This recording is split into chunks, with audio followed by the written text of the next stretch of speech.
For those of us who have been lucky enough to travel to Greece know only too well about the warmth of the hospitality, the music, the culture, the philosophy, the sunshine, and right at the top of the pyramid is of course the food. And the nation's favourite dish, moussaka, encapsulates all of this in every single mouthful. This rich, heartwarming dish is packed full of flavour and yet surprisingly easy to make. So let me teach you how to cook this delicious recipe step by step, and I'll teach you a few tips and tricks along the way to help your friends and family keep coming back for seconds and thirds, and dare I say even fourths. We'll begin with the layer of potatoes as the base layer of our dish. Peel and slice your potatoes into 5 cm slices. Place them on a baking tray lined with parchment paper. Drizzle over some olive oil and coat on both sides evenly. As you can see, I'm only using a small amount of oil, as this will stop them from sticking to the bottom of the tray, as well as giving the potatoes a nice crunchy texture. Sprinkle over some salt. Place them in the middle rack and roast them in a preheated oven, 180 degrees Celsius for 20 minutes or until they're light golden brown. Now assemble them on the bottom of the baking dish. Don't worry too much if there are any gaps, as this will soon be covered by the next layer.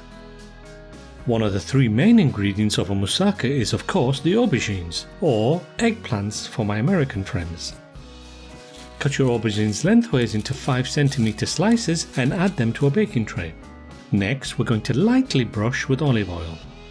We could fry them, which is the traditional way of making moussaka, but I find they soak up too much oil and the final dish is too greasy, so I prefer to brush mine with olive oil instead. Once all the slices are evenly coated, sprinkle over some salt and bake them in an oven for around 20 minutes until they are soft and golden. Once they come out of the oven, allow them to cool enough so you can handle them without receiving third-degree burns. I make the mistake so you don't have to. Arrange them so each one is slightly overlapping to avoid any gaps.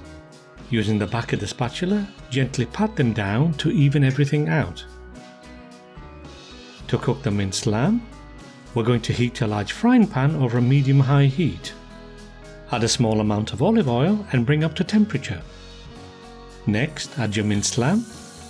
If you don't like lamb, you could use beef instead, but the traditional dish calls for lamb, and that is what I'm using today. Using a wooden spoon, break up any clumps and spread them out evenly in the pan. Allow the meat to cook undisturbed for a few minutes until it starts to brown at the bottom. Stir the meat occasionally to ensure even browning and to prevent it from sticking to the bottom of the pan. If, like mine, your mince starts to release water, allow this to fully evaporate, otherwise your meat won't fry and you will end up steaming your mince instead. Once all the water has evaporated, we're going to continue cooking until the meat is browned all over and no longer pink. This will take around 5 minutes but may vary depending on your heat level. The caramelized flavors and textures resulting from the browning process contributes to the overall deliciousness of the final dish. Once the lamb is cooked through, add in the diced onions, minced garlic, salt and pepper, as well as the cinnamon.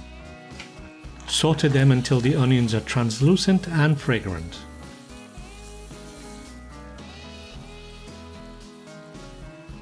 Next, we'll add in the diced tomatoes.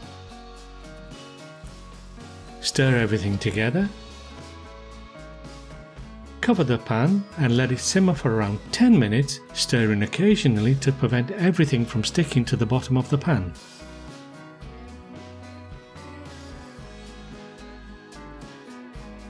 After 10 minutes, or when your meat is fully cooked, remove the pan from the heat. Add half the cooked meat to the dish and spread it out evenly.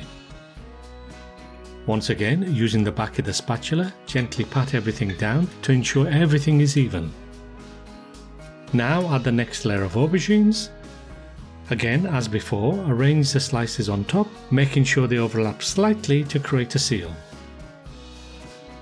Add the remainder of the cooked lamb.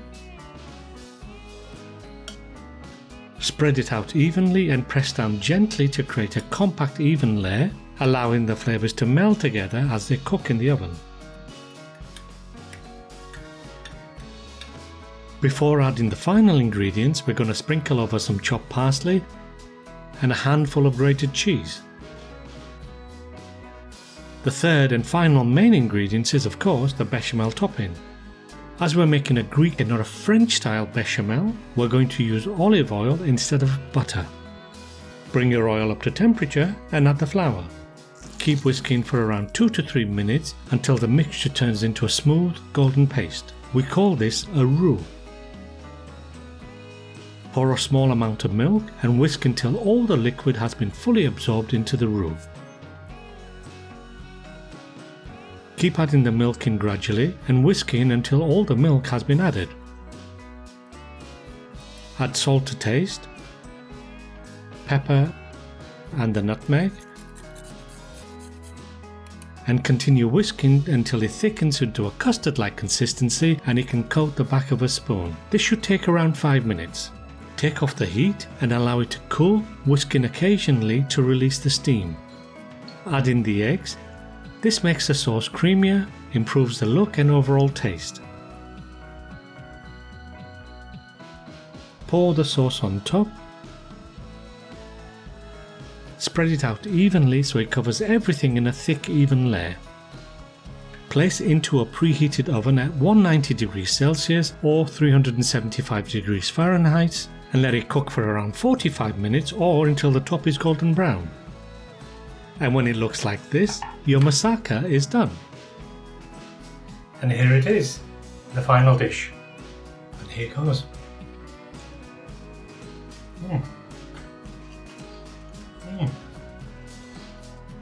Delicious. You get the bechamel, soft and creamy, it's like almost like a souffle. Then you get the cheese, then you get the mince, aubergines. They're absolutely delicious. It's like sunshine on a plate. You almost feel like you're back in Greece.